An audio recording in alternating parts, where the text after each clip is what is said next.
You hit Grandmaster yesterday? Well, congratulations.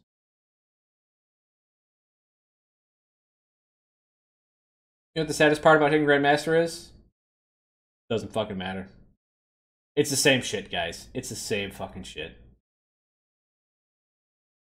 So yeah, congratulations. You get to the next rank, but nothing changes.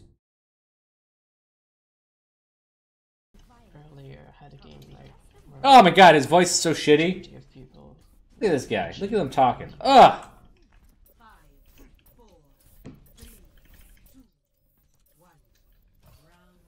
Oh, on. Press these.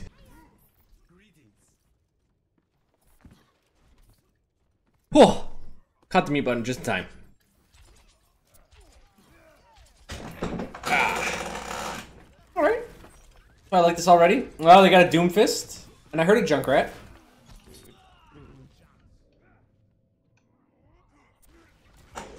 Well, that's Doomfist for you.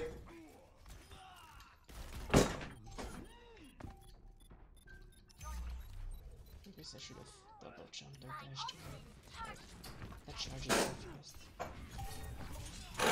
So I think that was, I mean, what you did there was fine. Just, you know, you got punched.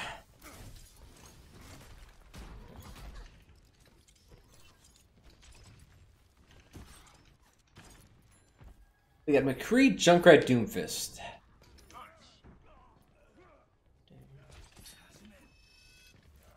A little quick on the deflect there.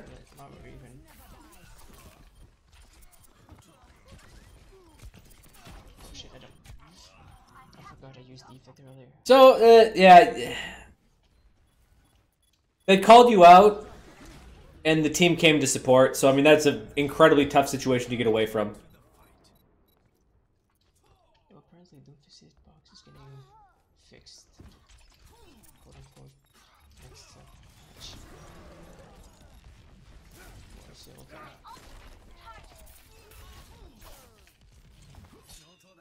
Okay, yep, your team's all dead, so it's just good to get out of there. I don't think your first two things you did anything right or wrong. I mean, I could say like you used deflect too early against the Junkrat. Right, I mean, he's a Junkrat. You got time before his projectiles hit you.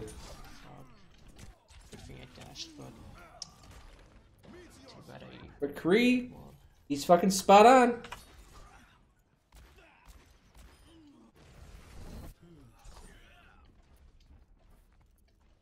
Okay, I'm gonna pick the other side because I don't want to have to deal with this McCree right now at long range. So overall, like, your team's down 1 or 2 before any of these fights start. I hope they see him actually do just die. If I can kill him.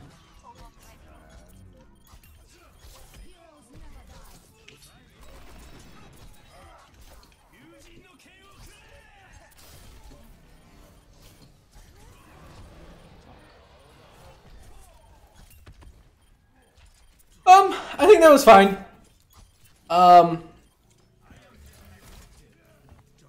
It was, you got a really good pick on a couple of the guys. Obviously, 2020, you could be like, oh, I shouldn't have ulted there, but it was fine.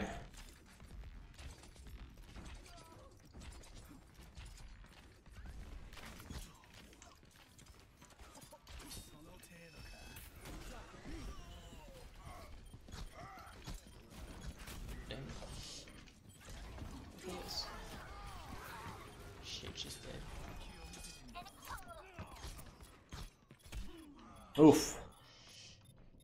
I messed up my position. Oops. And you lost. I think overall, I think you're doing fine there.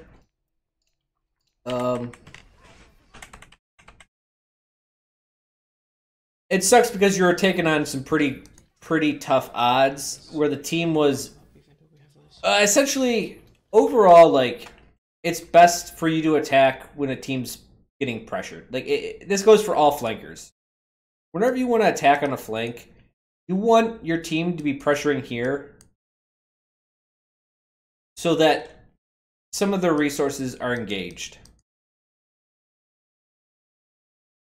That's when flanks really need to happen. If none of this is happening, whoop, whoop, can't erase anymore. If none of this is happening and they're just all sitting back here, anyone that dives into that shit's gonna die. So what happened is you would lose 1 or 2 out here, and then you're forced. Your hand was forced at the end there. I mean, you did good work with it, but it's tough to flank and I guess they have a drunk, right?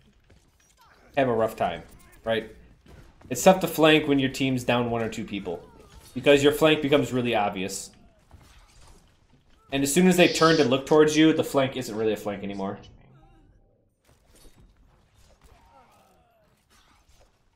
When is it not okay to ult in a fight? Was that a thing not to worry about? At lower levels, I'd say it's not nothing to worry about. If you start doing 6v6 tourney level stuff, or you just want to like up your game to the, you know, the highest possible min-maxing, then yeah, it's okay to not ult when your team has a 3 or 4 person advantage. But even then, sometimes that even gets turned around on you. It's dangerous. It's dangerous to always be greedy with your ult. Shit, I didn't hit the jump.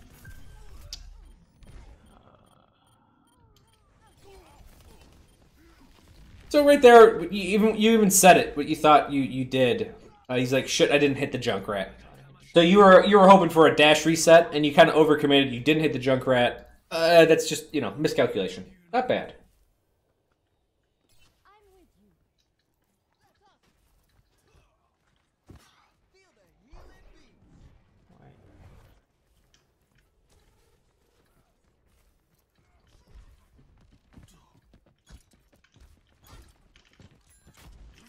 Oh, that's a get the fuck out of there moment. Who are our tanks? Oh, he's out here. Good hit. It's times like that where, like, people really don't appreciate getting a single headshot with Genji. Does what, 56 damage? I mean, that's a good amount of damage.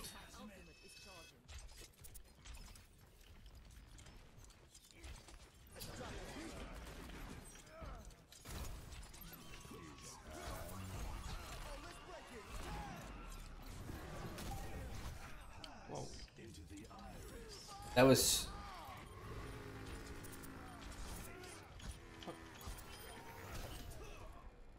Excuse.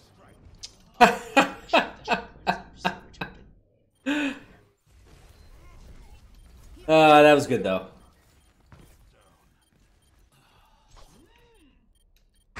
I think you had the right idea, but if you would have dashed straight up, you would have been fine. It's good.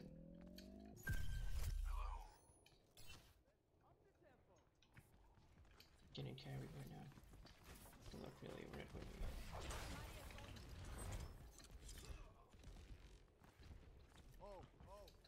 Time to accelerate.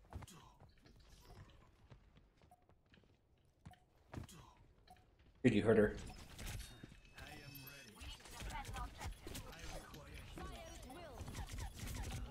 Can I get some heals? Oh man, talking like a Genji, complaining about the heals. The problem is you deflect very early. Probably would have won that fight. And once you deflect, like right there, you use deflect and then you dashed. Tracer knows you have no. But oh, I wouldn't even. Oh man. All right, so you got Zen ult out of it, but man, that was you staggered yourself.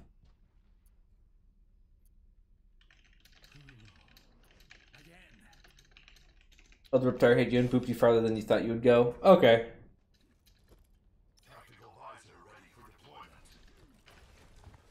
Bad guy. Heads up.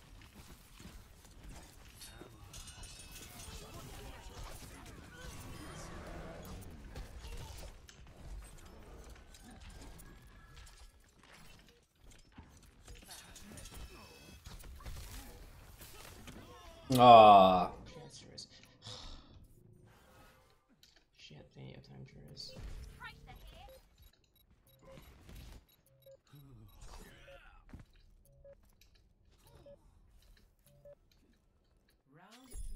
That's point.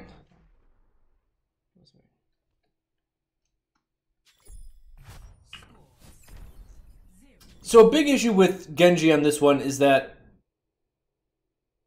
as a flanker, it's difficult to flank if your team isn't applying pressure on the first point or on the frontal assault. That last Dragon Blade seemed a little bit like of a tilting moment. But for you guys to go out top left as a decision is tough. Without any traditional tank, I actually hate going top left on that map. Or top right, whatever you want to say. The top flank on that one, I hate going out that one without a traditional tank. And as a Genji, you should definitely be applying pressure on the other routes.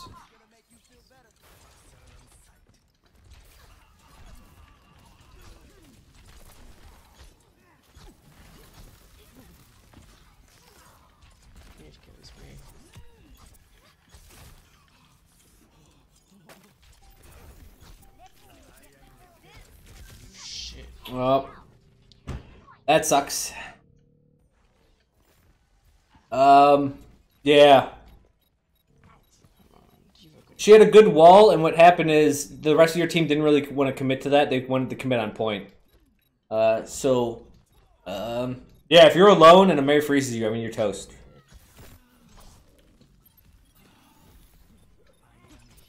May's nothing to fuck with if she can land her right clicks.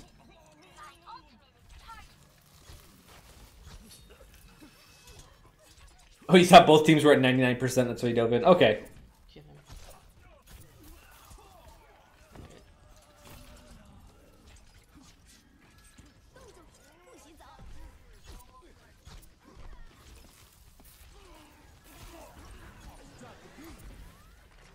That May's still to your right.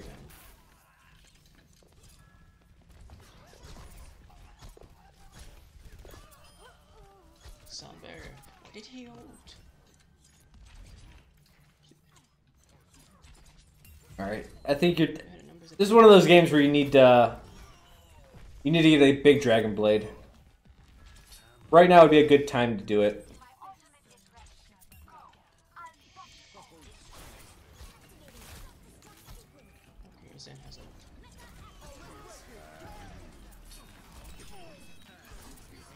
I should have killed his end. I'm stupid.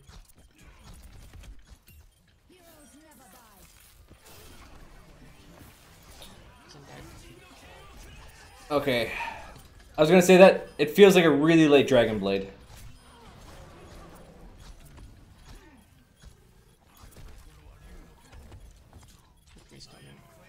I do think your mouse 1 and mouse 2 calls are good. I think you're definitely attacking with the right tool at the right time, which is something I would see lower SR Genjis struggle with.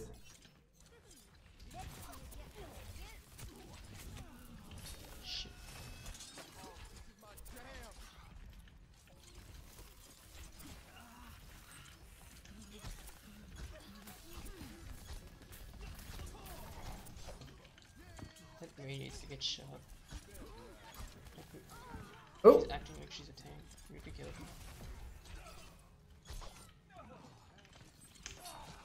Oh, frickin' Hanzos.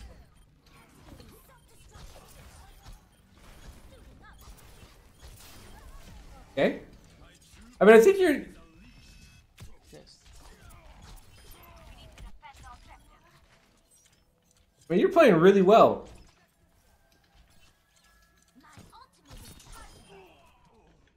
Yeah. You gotta punish these guys. Perfect. It's fucking... maybe we're a little overzealous. Maybe you got a little bit taste of that triple kill. But you'll get to spawn faster than, or the point faster than they will. Got my ult, but they probably have more support ults. It's gonna be really tough. Alright, coming in to work on my mouse 1 and mouse 2 back in my first review. Genji at 3.2k. Well, cool. This is one of those times Oh, you may have to alt. So right now you gotta start alting because There's the other. Shit, he used it. of time.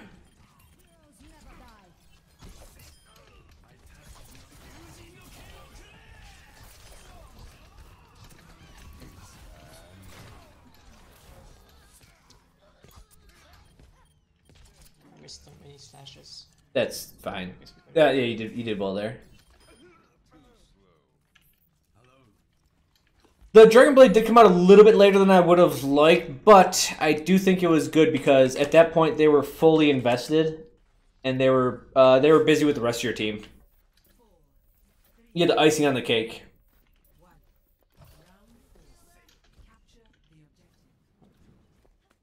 They might have me actually. This is scary. Yeah, see, I hate going that way without a traditional tank.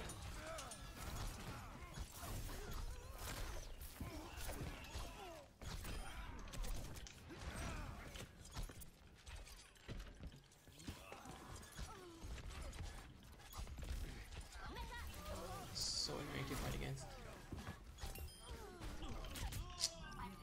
Got the mercy, but yeah, the Doomfist. I think they figured out you're doing pretty well on Genji, and they're rolling out some anti-Genji tactics.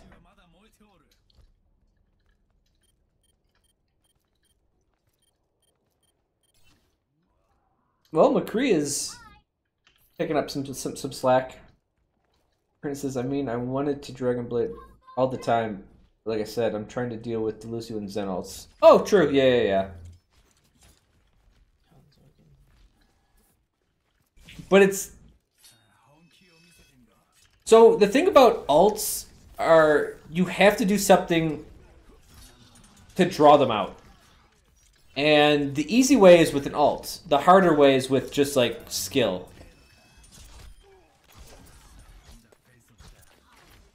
Fucking hell. So, what you need to do is, if you want to bait out ults, you need to pressure them with your just non-ult abilities.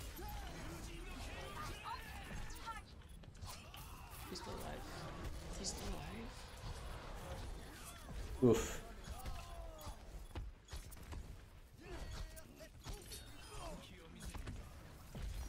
Pressuring with getting an ult out with a non-ult ability is difficult. As obviously, if you just Dragon Blade and they ult, hey, it gets it out every time. But that's where I think like the real skill in Overwatch comes out at is not the ult usage, but it's the forcing out of ults through just good play. So either you're gonna wait for an ally to bait out the ability, or for you to do it. It depends on how you think your ally is gonna do and who's doing good where.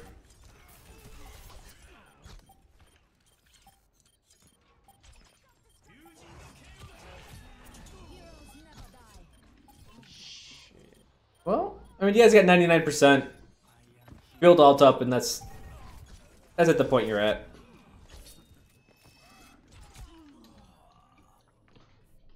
That's all right.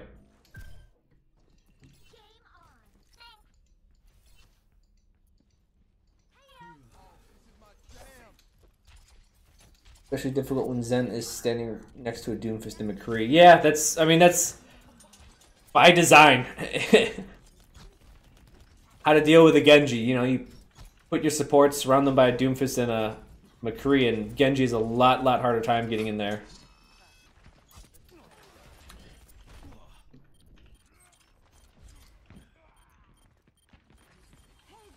Damn it.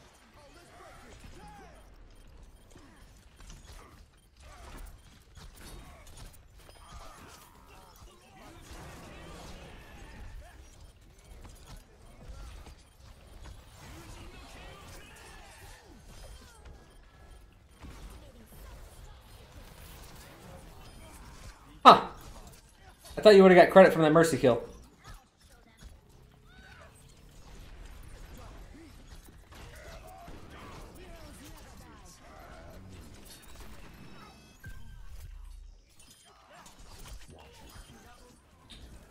Alright, you got it? Cool. So your deflect usage...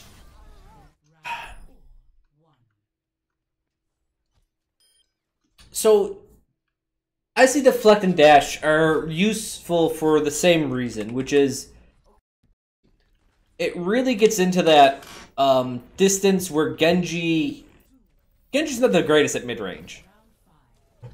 And to negate that distance, he can either just, parkour it because he has, increased mobility. He can dash or he can deflect into it. I don't want to say any of those is the wrong way to do it or the right way to do it. What you need to understand is that each one has a weakness, each one has a strength to it. And understanding that is more important than anything else. I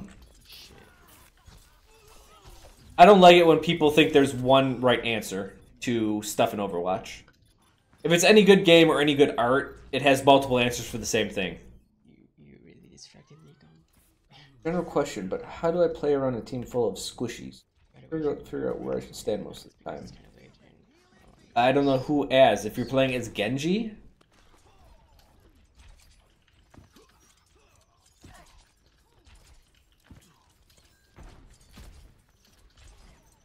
I mean, if you want to kind of be a little bit of a flank defense as a Genji, I mean, I guess that's a thing you could do. Oof. Stayed in the choke point for too long.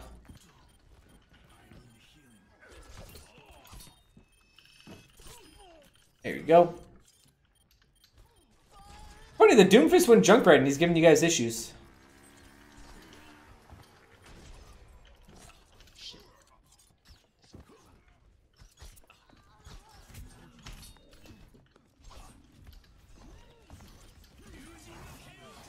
Jeez, dude.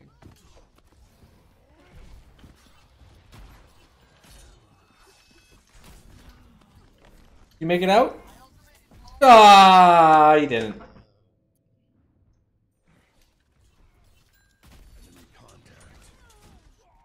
Okay, Junkrat's giving you guys problems. Also, remember that Junkrat only has 100 hit points in the tire. If you right-click and then dash through it, you're going to destroy it. Most of the time.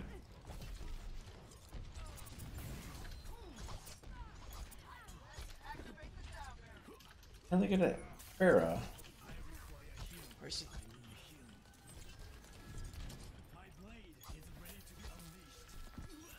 I think you're playing fairly good.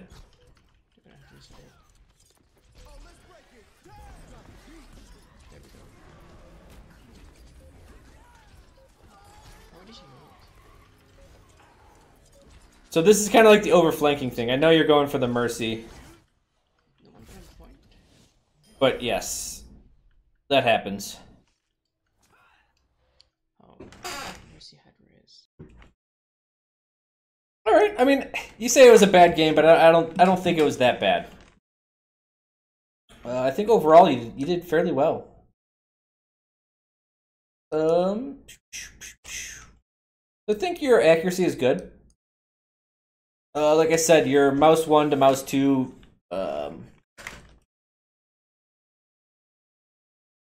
decisions were fine. I think I like that. You're going back and forth between them appropriately. Positioning.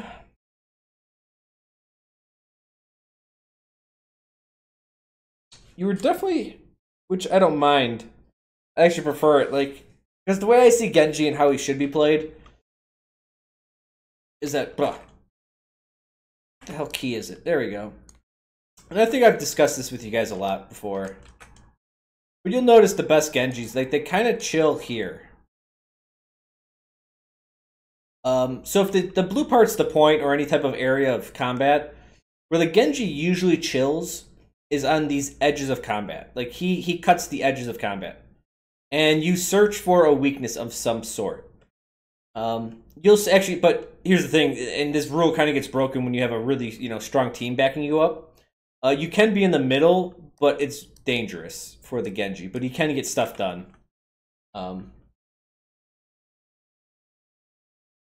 And I think you were adhering to this a lot. You were definitely chilling out here. Sometimes maybe a little bit too much on a flank. But overall, I think you're doing really well. And basically, how you negotiate going through combat on all of these points, whenever you have to pass through them, you use dash or deflect. Right, you use that to close the distance to a killing distance. The thing is like Genji's really, really good at killing 200 hit point heroes. And you'll notice that this gets immensely difficult for Genji if there's like a shield gen in the game. That will absolutely ruin Genji. Because he's so good at burst damage, doing the combo and whatnot.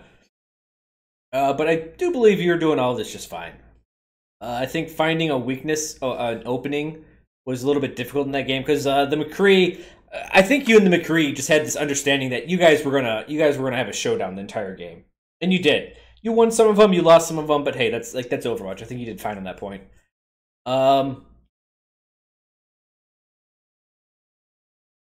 Yeah. I'm trying to think. Positioning, I think you were doing not bad.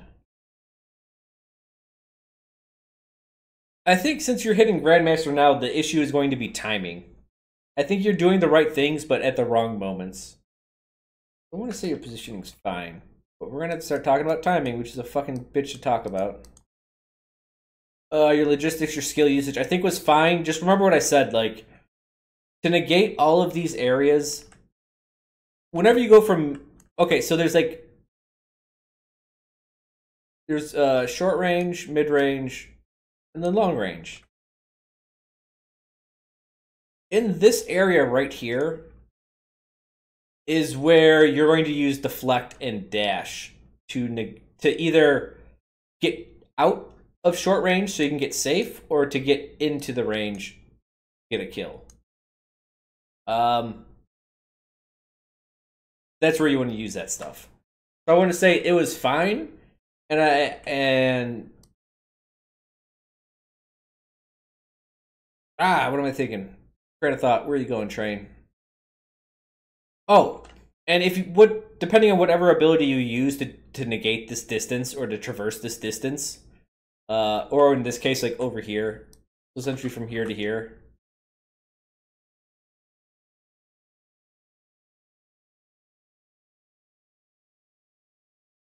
All of these distances.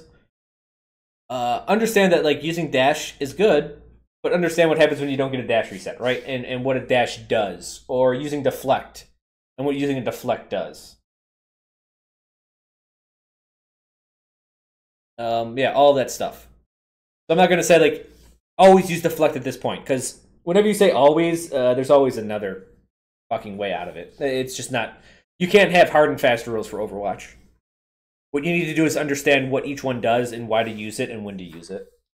And then you can just say, you know, those are your best chances at doing it. Information. I think you're fine on information. Just understand what we talked about earlier, which is if you want to flank on a team, and this goes for any flanker in Overwatch, your team needs the pressure.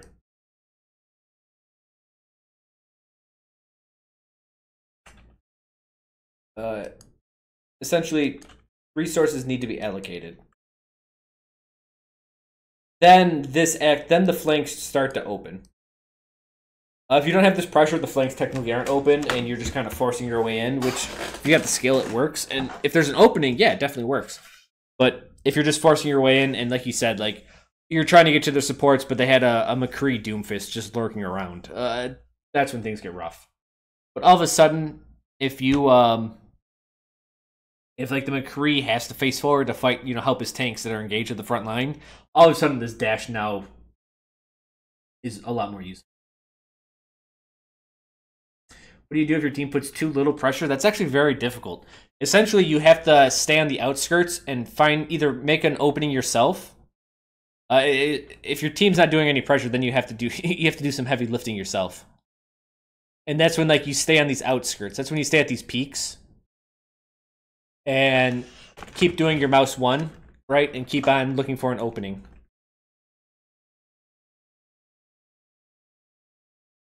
The thing is as you get better and better and better, these openings, these timings that are smaller and smaller windows will start appearing to you. And that's why it's really difficult to talk about it. Because I'd be like, oh yeah, like there's an opening here for 3 seconds. But you have to get rid of hesitation.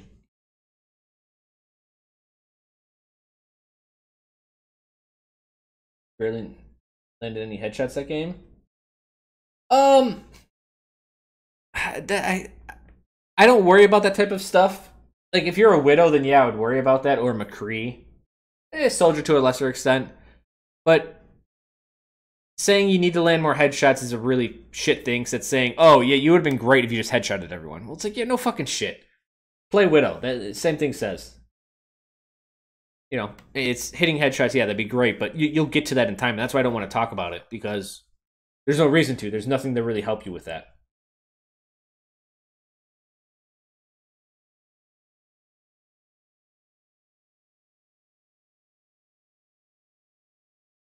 But in those games where you have a hard time applying, you have to figure out how to apply pressure at this mid-range to force a weakness, right?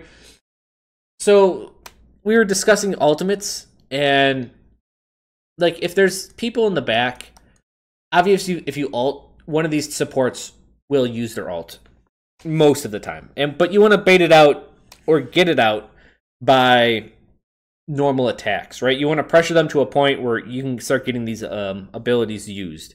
And to do that, maybe you have to flank super hard and, you know, burst them down or almost kill them, something like that. It's actually quite difficult to do reliably, right? Because if you can do this reliably, this would be the holy grail of Overwatch.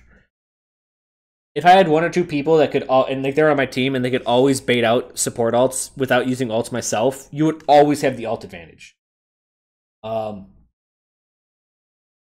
Right, and if you ever say that, like, oh, you always have the ult advantage, then that's one of the strongest things you could have in Overwatch. And that's why no one can do this reliably, because it is fucking difficult. But if they do, some of the best players in the world right there.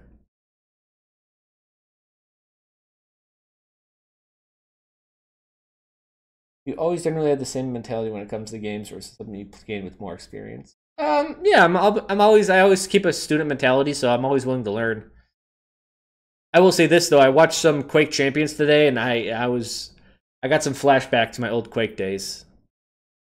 There was some because this talk about game design for a sec, sorry. But in the old days, a duel was just either it was first to 10 or 5, or no, it was 10 minutes, I believe. And you fought. And you fought and fought and fought. But in that game, in Quake Champions, it's 3 kills or 5 minutes. Which, because it's so low kills, you start getting really defensive play. With the higher limits, you had you could be more aggressive. So it's interesting.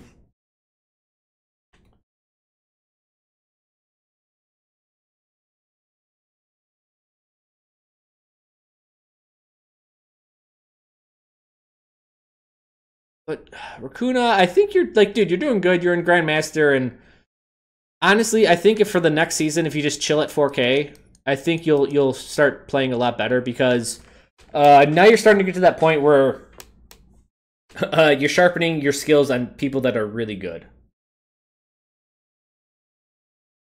And you need really good training partners to get really good. It's actually quite difficult to get incredibly strong at something being alone. I think the next step for you is going to be this timing deal and finding openings. And honestly, I just don't have a lot of things to say about that because it's a difficult skill to teach. I will say this, timing is impossible to teach. You just learn it through experience. Yeah.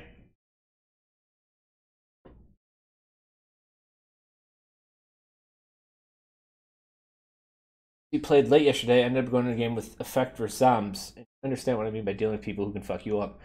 Yeah, as soon as you start getting against really good, like it really is a different category when people start hitting 90% of their shots, or what feels like 90% of their shots, and then this is where a lot of people hit a cap because they played too aggressive and they didn't play safe. You have to start analyzing like these. You have to understand like, all right, I'm safe here. He has the advantage here. I have an advantage here. Like, how do I negate this specific distance and get to a stronger spot? And more to than just be like, oh, I'm just better than the guy. Like, you have to understand, like, you have to start really respecting the players.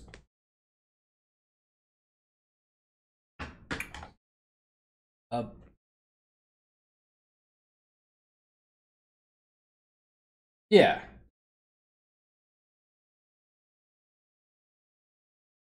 I mean, timing's such a bitch. God damn it. I fucking hate talking about timing.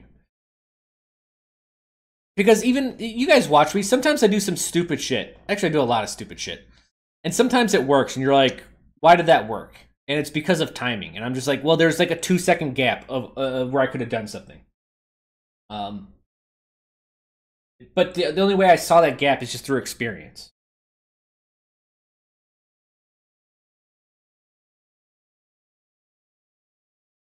Yeah, I think your mechanics are getting there. I mean, obviously you can get better with your mechanics, and that all comes with time. That's gonna you'll get better and better and better with that. Your positioning, I think, was fine. Yeah, I think you're on the right tracks, man. You're at the really difficult part of skill. It's where you think you're good, and then you start actually playing good people, and you're like, oh, I'm actual shit. And then you kind of have to like really start having that student mentality where you're like, all right, I have to learn. I have to start really practicing diligently. I know you hate talking about timing, but can you briefly about what made you talk about timing in your VOD? Because Genji's all about timing. Well, he's not all about timing, but let's. Oh, here's your video.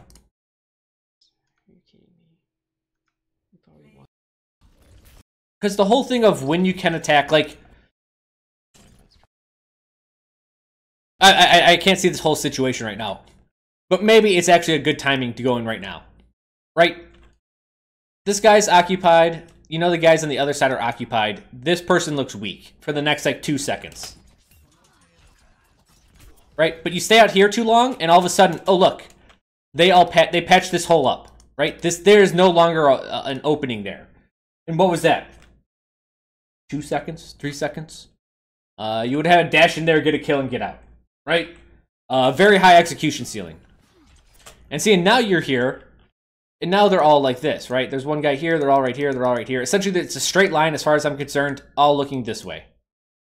So now you can't really, like, dash in. There's no really good openings. You're up to, like, a head-on-head, and you're fighting. Like, since you're fighting head-on-head, it's difficult, because now it just becomes down to execution. Also, you're down a player. So what happens if you're head-on-head? Well, they're like, oh, now they call you out. They're like, Genji's behind us. And now this is probably where the Winston comes at you. Yep, see, this is the Winston. They're hunting for you now. And since they're staying balled up and the Winston's trying to get you, they're just doing a good job. You start losing another and another and another. Like, and just be like, to say that entire fight could have came down to this 2-second gap, like, it's assuming a lot. Right? I even don't like saying it because it's, like, assuming so much.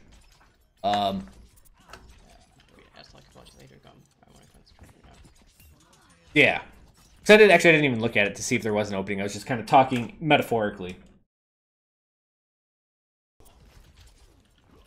My eyes are tired.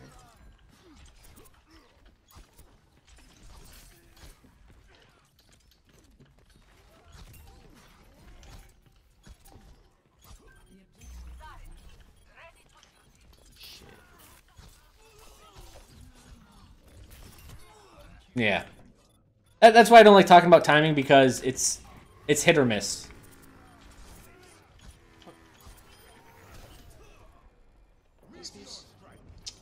That was a good one. That was a good one. But this one you got stuck in a corner or something. Oh, this is where you burned all your resources. Since you were against a tracer, you should have probably went up. I did some heals. Oh, you do burn your deflect quite quickly. I will say that.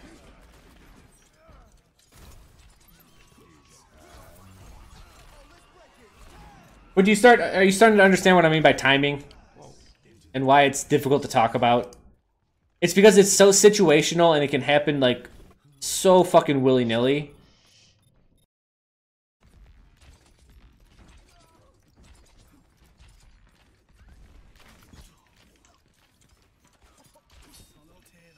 Yeah, that one was just kind of you missed all your shots. Damn. Yes. Shit, she's dead.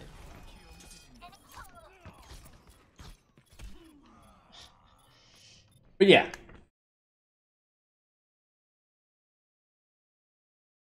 It's timing is really tough to talk about. Because if someone does something else, whatever I just said can be completely contradicted.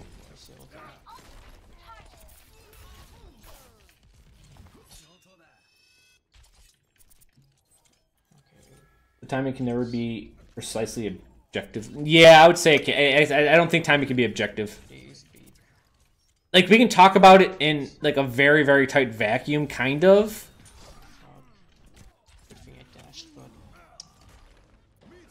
But it's still, someone could do something different, and then you can be contradicted. Like, literally, this is the funny part. That when talking about timing, like, it's like, oh, well, if I can do this at this specific time, I can get this advantage. It'd be like, the contradiction to that, well, like, what if the guy's looking to the right? And you're like, well, then I get shot in the face and I die. It's that, like, it's that sort of deal. Or if, like, oh, what if I'm a second late? Well, then you die. You lose. And it looks really, really dumb. And that's when you see me do stupid stuff. Like, it looks really dumb. It's like, what were you thinking there? And I'm like, well, I was trying to, like, move behind the Reinhardt. And, like, get in front of this guy and make, like, essentially no one had to be looking at me. And at that point in time, I thought no one was looking at me. So I took the risk. Turns out they were all fucking looking at me. And I died. Yeah. It's a tough thing to talk about. The good news, the really good news, is that as a Genji player, if you're looking for Genji advice, dive comp, right? You can see good Genjis play all the time right now. So I think, like, Genji, Tracer, Winston, Diva, if you want to see how to play these classes proficiently right now, there's a ton of anecdotal evidence to see how you're doing, or see what the other right things are. And don't think about, like, don't think about what the Genji's doing, but think about where he's located at. Yeah.